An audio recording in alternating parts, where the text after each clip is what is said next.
Welcome to IETV. My name is Rudy Mazzetta, reporter with Investment Executive.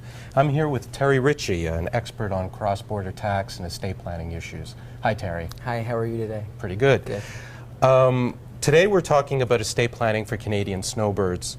What are the major estate planning issues for Canadian snowbirds?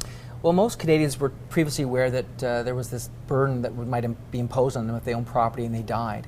And given the recent estate tax changes in the U.S., that the relief that's been created has been substantial. And so for most Canadians now, it's not that big of a deal.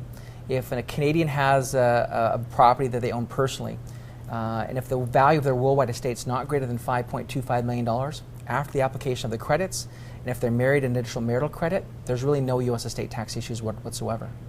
How can snowbirds still be affected by the U.S. estate tax? My understanding is if you own property that's worth more than $60,000, and that could be shares of IBM on the New York Stock Exchange or a property, this will put you in the line of sight of the U.S. IRS. How can the U.S. estate tax still affect Canadians? Well, that's a good point, because even though the exemptions do now take a lot of folks off of the estate tax rolls, if the value of any of the U.S. property, and the two most common types of U.S. property are going to be U.S. shares owned personally or U.S. property held personally.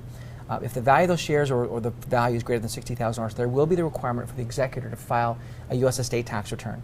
And on that return, the Canadian's worldwide estate, everything, value of RIFs, RSPs, value of their house, life insurance proceeds are part of that. So if a Canadian doesn't want the IRS poking and prodding their life at death, then they might, again, look at some of the strategies that we've looked at before, whether it be an entity of some kind, a corporation, a partnership, a trust. Those kinds of things can make some sense if they don't want the IRS being involved in their life at death. So if you're a Canadian advisor with a client who is an American citizen or green card holder, what's the advice that you would give that client? Well, if we have a client that's a U.S. citizen, certainly we know that the exemptions are much higher. And now what we do is we have permanence now.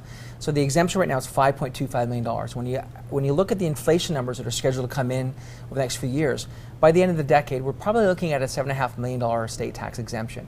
So the American in Canada, if they're married, gets to double up on an exemption under the treaty. So if we have a client doesn't have significant wealth, well beyond $10.5 million, it's not that big of a deal. Certainly will planning can make some sense if we have a non-citizen spouse that's getting this wealth, or if the non-citizen spouse dies prior to the U.S. citizen spouse, the role of spousal rollover trust can still make sense.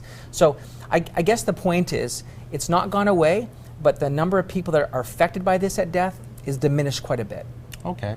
Well, thank you very much, Terry, and thank you for joining us on IETV.